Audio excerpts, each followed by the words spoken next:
Terima kasih feedbacknya Mas Albersyah, makasih Mas Dandi, Mbak Cici, Mas Haris. Mengenai tentang saya memberi komentar tentang alkes yang mahal, kata Mas Barsha. Alat kesehatan mahal berarti itu ke bisnis. Saya kemarin tuh ada acara dengan Pak Budi dari KPK.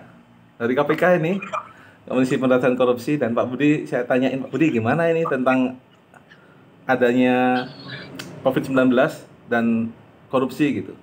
Dari KPK itu cuma KPK sesuai aturannya Pak Basuki. KPK kalau diminta untuk mengkoreksi adanya korupsi, KPK siap gitu. Jadi sebenarnya konsepnya kita ada jalur hukum. Kalau seumpama alat kesehatan mahal itu dimanfaatkan oleh segelintir pihak, itu bisa digunakan jalur hukum, laporkan gitu, laporkan. Kemudian nanti biar jalur hukum melaksanakan. Kan kita ada alur tuh biar tidak asumsi gitu. Biar tidak asumsi. Saya sadar alat kesehatan mahal. Kemudian ada informasi Mas Albersyah, rumah sakit itu kalau dia itu ada COVID-19, pasiennya, rumah sakit dapat bantuan banyak dari pemerintah. Maka sakit paru-paru aja, wah COVID nih. Sakit sesak, wah COVID nih gitu. Karena ada kecurigaan itu akan dapatkan bantuan dari pemerintah dana COVID-19 gitu kan. Ada informasi saya seperti itu. Namun seperti ini saya mencoba untuk tidak mengoyak di air yang keruh di sini ya. Karena takutnya saya asumsi. Apabila memang ada kecurangan, silakan dilaporkan gitu. Silakan dilaporkan. Kalau itu bilang bisnis, sebenarnya konsepnya adalah apakah kita mau menari-nari di atas penderitaan orang lain seperti itu. Apakah kita mau orang lagi susah kita nari-nari, kan tidak. Maknanya kita harus ada COVID-19 ini, kita hidup prihatin, kita menahan diri untuk tidak foya-foya terlebih dahulu, tidak mengeluarkan uang lebih banyak. Kita bantu keluarga dulu gitu loh. Memang ada seperti itu, tapi secara jalur hukum saya mencoba untuk kacamata hukum, kalau ada bukti biar tidak fitnah, laporkan ke jalur yang ada gitu. Bisa ke kepolisian ataupun ke KPK ataupun bisa ke yang di polsek kalau kita dekat, seperti itu. Kemudian memang konsep hukum, kita bisa belajar agama harus sadar belajar. Betul, memang konsep siapapun orang harus terus belajar. Tapi adalah kita punya dua telinga, kita punya satu mulut. Banyak orang berhasil karena dia gunakan kedua telinganya untuk mendengar daripada banyak bicara. Pengusaha itu di desa saya, dia tidak S1, tidak S2, dia tidak S3, tapi dia kaya raya dan dia berhasil. Karena kenapa? Dia gunakan telinganya untuk bertanya, untuk diskusi sama orang pintar-pintar. Dan dia orang bisnis, dia eksekusi. Kalau nggak eksekusi, waktunya hilang. Filosofinya kita punya dua telinga dan kita punya satu mulut adalah kita banyak mendengar, banyak belajar di situ. Banyak orang pintar-pintar ekonomi secara finansial, dia tidak menggunakan telinganya dengan baik-baik gitu. Dan kemudian orang yang berhasil, Mas Basar, dia punya tiga hal. Ada tiga investasi agar orang itu berhasil. Pertama adalah investasi sedekah. Ada investasi sedekah, dia harus banyak sedekah. Kedua adalah investasi belajar. Belajar nggak harus di kuliah ya, dimanapun. Karena alam ini itu adalah ilmu, Mas Haris. Alam ini adalah ilmu. Alam ini ilmu. Kita tidak cuma buku, alam ini ilmu. Dia ada ilmu-ilmu. Investasi sedekah, investasi belajar. Ketiga, investasi bagi orang pintar, orang kaya raya adalah dia investasi berbakti kepada orang tua. Kalau kita bisa investasi tiga ini, Mas Haris kemarin ceritanya di podcast saya, taat pada ibunya gitu kan. Kalau kita bisa punya investasi ini, insya Allah berhasil, Mas Basyar. Rezeki datang, silaturahmi. Dan kemudian terakhir adalah tidak sombong.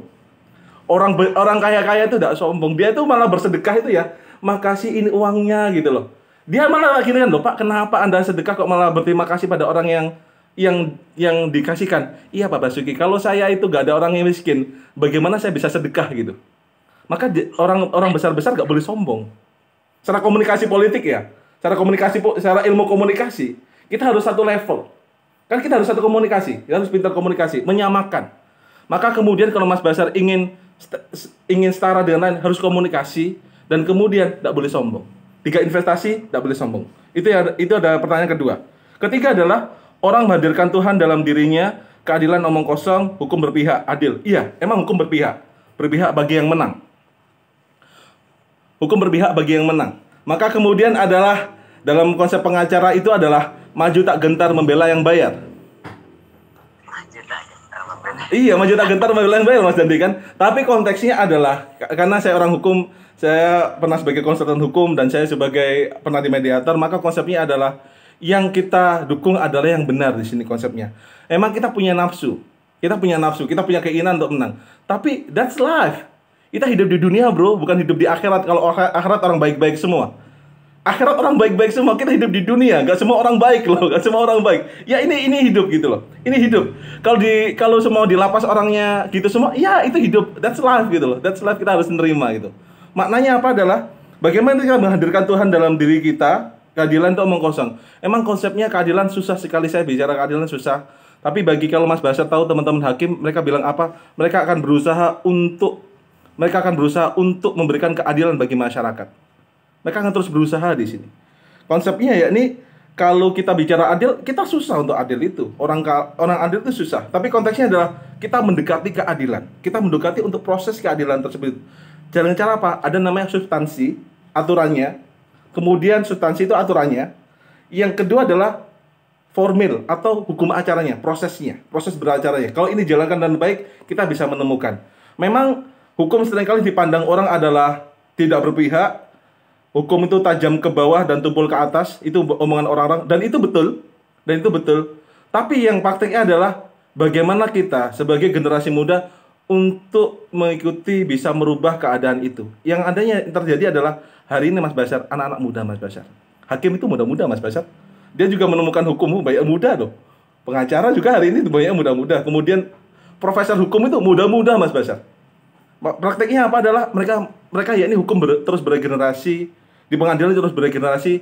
Dan kita hari ini adanya e-court itu, electronic court.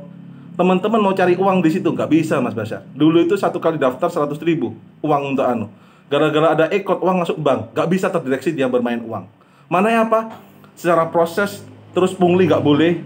Mas Basar kalau masuk pengadilan hari ini, Mas Basar itu masuk pengadilan kalau nggak ada urusan nggak boleh masuk. Kalau Mas Basar cari janda muda susah Mas Basar. Maknanya apa? Di sini adalah konsep hukum. Emang konsep hukum itu terus berproses. Yang terpenting adalah kita mengikuti proses tadi. Kalaupun dalam proses tidak adil, saya sadari itu emang silakan ada hukum itu Mas Basar ya. Karena Mas Basar orang ekonomi. Hukum itu ada namanya banding, ada kasasi, ada PK. Proses tadi yang dinamakan keadilan. Kalau semua kamu anggap gak adil, silakan kamu banding, silakan kamu kasasi, silakan kamu PK, peninjauan kembali. Itu adalah cara untuk menemukan keadilan. Jadi hukum tidak langsung final and binding, enggak. Tapi ada proses keadilan yang terus dilakukan. Itu adalah proses untuk mencari keadilan. Kalau semua menganggap itu enggak adil, silakan banding, silakan kasasi. Namun saya akui memang di dalam dunia itu pasti ada masalah permainan tuh ada. Tapi Mas Basar, orang itu kalau pernah mengalami kegagalan, dia menyadari kok. Dunia itu ada. Dan dunia tidak selama itu putih Mas Basar. Ini hidup di dunia, bukan di akhirat. Kok akhirat orang yang baik-baik semua. Hidup di dunia seperti ini gitu loh. Dan kita harus kadang-kala adaptif lah dengan perubahan zaman. Makasih saya berikan pada Mas Dandi. Makasih Mas Dandi.